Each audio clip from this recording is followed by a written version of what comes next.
Hi, it's Wendy here again from Toonpish Crafts, and I hope you're doing okay.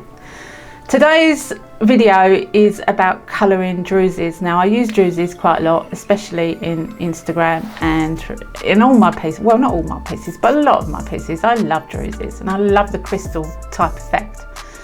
But I have been wondering how to colour them. So I've got 3 different ideas that I'm going to use in some placemats that I'm going to do for myself with some tattoos in the middle just to make them look me. Purple probably. And yeah, let's see how I get on. So we've got 2 moulds. I only got 2 moulds, so I do another one afterwards. But I put the tattoos directly onto the moulds because the druzies will go next to them and the top will be the top. And I wanted the tattoos underneath to shine through as well.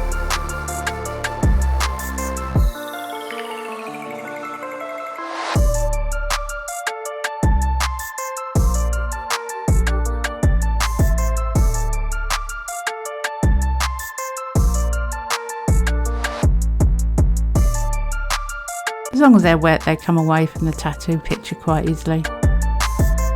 And it doesn't take long. This is all sped up, but it really doesn't take long at all.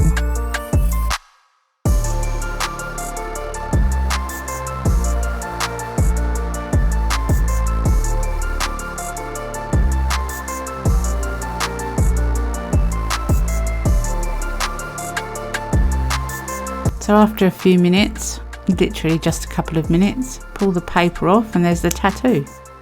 And these are just tattoos that I bought from Amazon. They're quite easy to get hold of.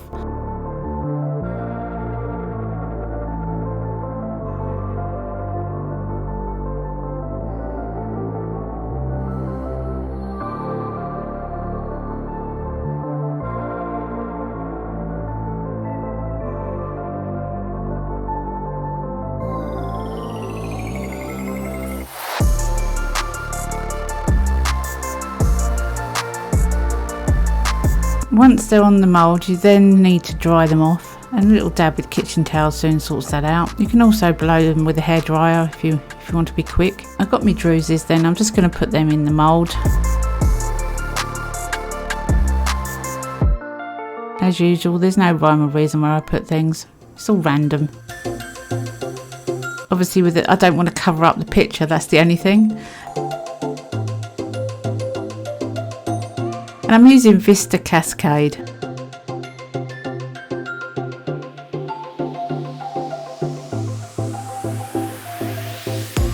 Pour over everything. Got to make sure I cover the druzies.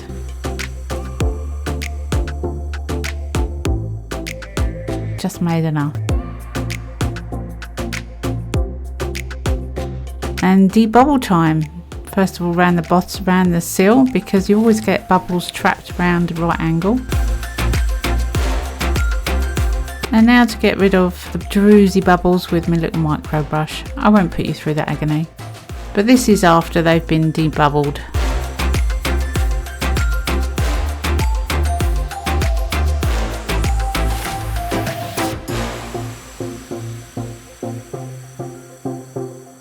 Next day then, time to take them out of the mould.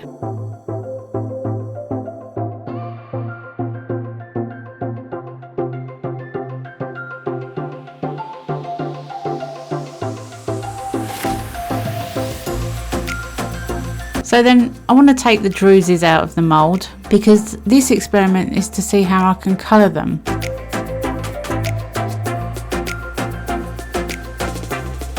There's a little overspill on the back, but it comes away quite easily, and I'll trim up around the back anyway.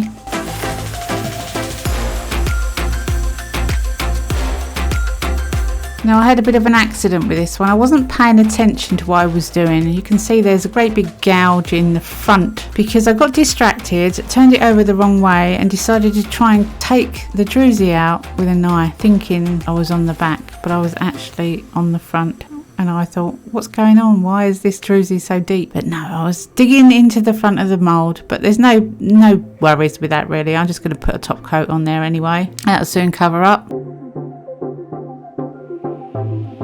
So they're both ready for the next stage. Now One of my ideas was to use this foil. I love this foil, it's so shimmery, and I thought I could put it inside the druzy on the back and it would make it glimmer like you wouldn't believe. So that's the plan. So to start with, I drew around the druzy so I knew what shape I needed to cut out, and I thought I would stick it to the mould. You'll see in a moment.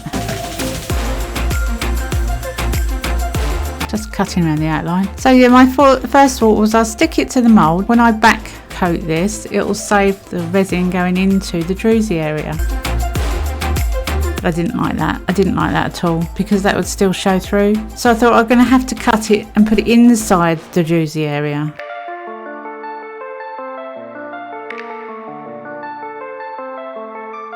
That was more difficult than I thought it would be, but more or less fits. That's what I wanted.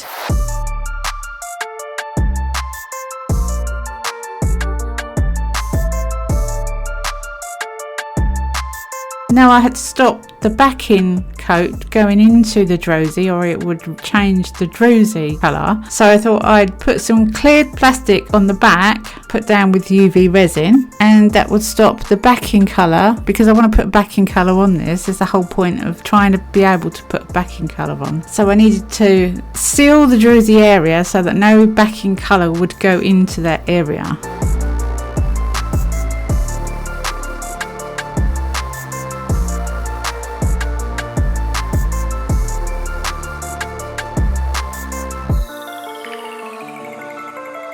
So just putting a bit of plastic on there with some UV resin.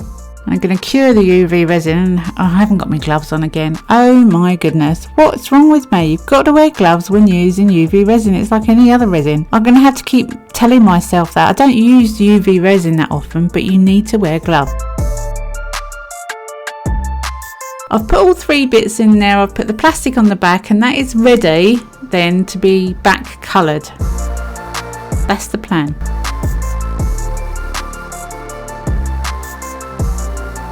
Now to the second one. The second one I thought I would fill with clear resin and sparkles. I thought that might be good. Colour in the druzy's areas before I put the backing colour on.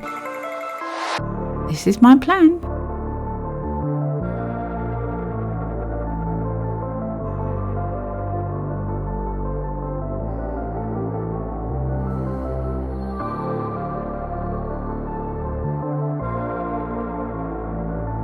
So I've got to get rid of all the bubbles then, on the back of the druzy this time.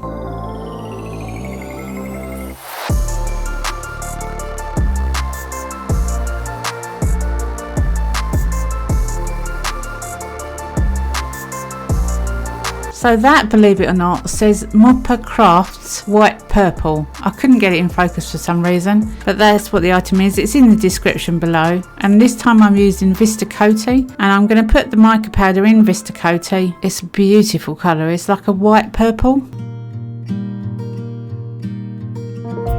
And I'm going to back coat both the placemats.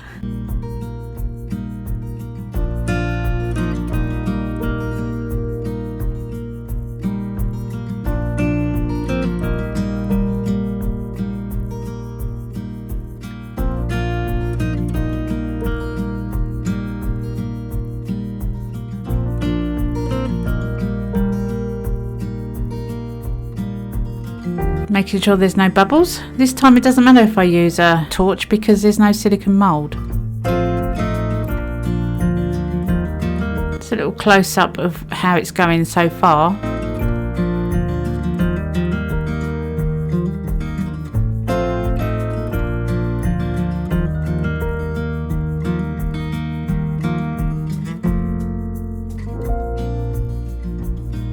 And about 90 minutes later I'm going to put my swirly pattern in the back, just to give the piece a little bit more depth.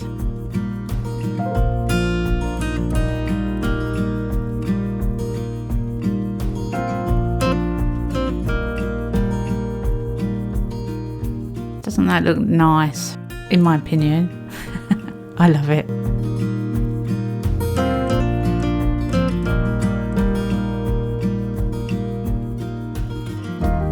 So this is the third attempt, and again, like I said, I only had 2 moulds, so I did this one separately.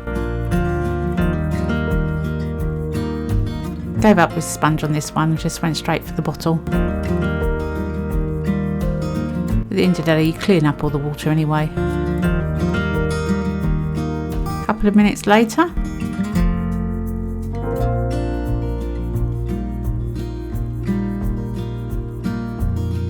that is actually pink, but because it's on a black background, it looks purple, and that's good for me.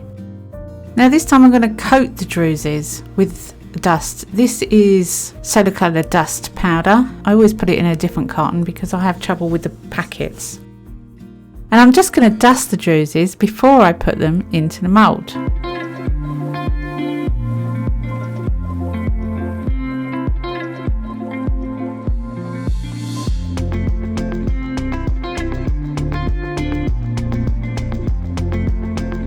There you can see the different colour, but it's not really easy to see on a white background.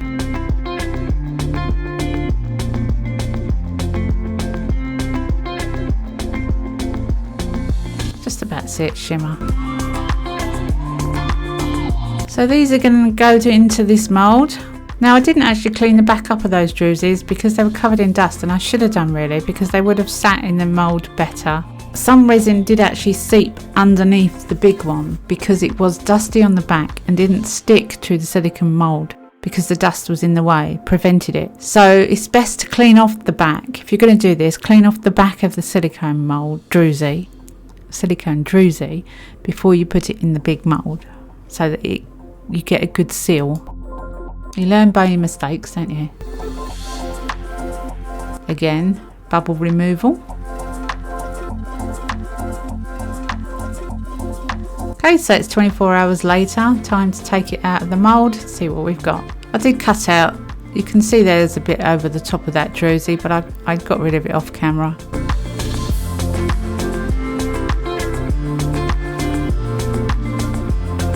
And the mica powder is in the druzy area.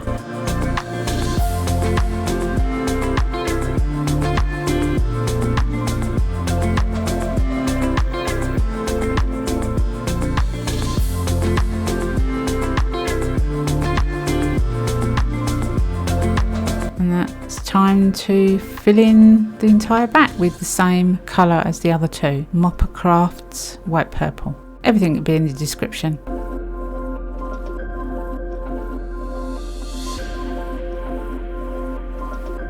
Shall get rid of those pesky bubbles.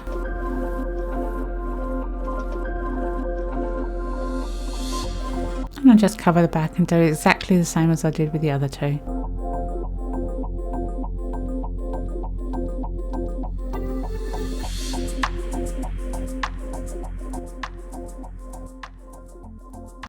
Okay, so first attempt, I don't know if I explained myself properly. What I wanted to do was put a solid back on something that's had a druzy mould in it. So to be able to do that, you either completely cover it in plastic and therefore it has air in it, which, yeah, it can be done, but I don't think it will give a particularly brilliant effect. It might just look like glass. I don't know. I haven't tried that one. But this was my first attempt. And this is with the holographic film. Again, bear in mind you can get lots of different colours of holographic film. I did mess up at the corner there where it wasn't sealed properly and some of the backing colour went into the area.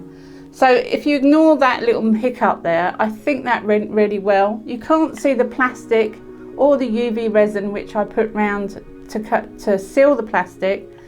And the holographic film just shimmers. I mean, that is, in my opinion, really lovely. I do love these tattoos as well, by the way. They're all from Amazon. The second attempt was the glitter. Now the glitter, in my opinion, didn't work so well. I know I put quite a lot of different colours of glitter in there to try and make it shimmer, but to me it just looks like lumps of glitter in where the druzys were. I don't think that's what I was going for. What do you think? To me, that's, although the picture's lovely, and these will get used, believe me, they will get used. Third attempt was the mica powder. Now, somebody suggested to me to put the mica powder in. Whoever suggested that, thank you very much. Good idea. I hadn't actually thought of that one, so thanks for that. But yeah, the mica powder I really love as well. Bearing in mind there are lots of different types of mica powder out there, and you could do all different colours in the Druzy or on the Druzy. I think that works brilliantly. And it's easier as well because you just, whoop, it's easier as well because you just completely colour, fill in the whole back. Now you are going to change the colour of the area that has the Druzy. If you put a darker colour on the back, black for instance, will definitely change the colour of the powder. However, if you've got a powder that reacts well to black, that's going to be great, or reacts well to white. But yeah, I wanted all the backs to be the same colour and completely solid, and that was my idea. That's what I've come up with. If you've got any comments or questions, put them in the section below. I'll always get back to people. I'll put some stills up at the end. I hope you enjoyed this one. Thanks very much for joining me, and I'll see you again next week. Have a good week. Bye for now.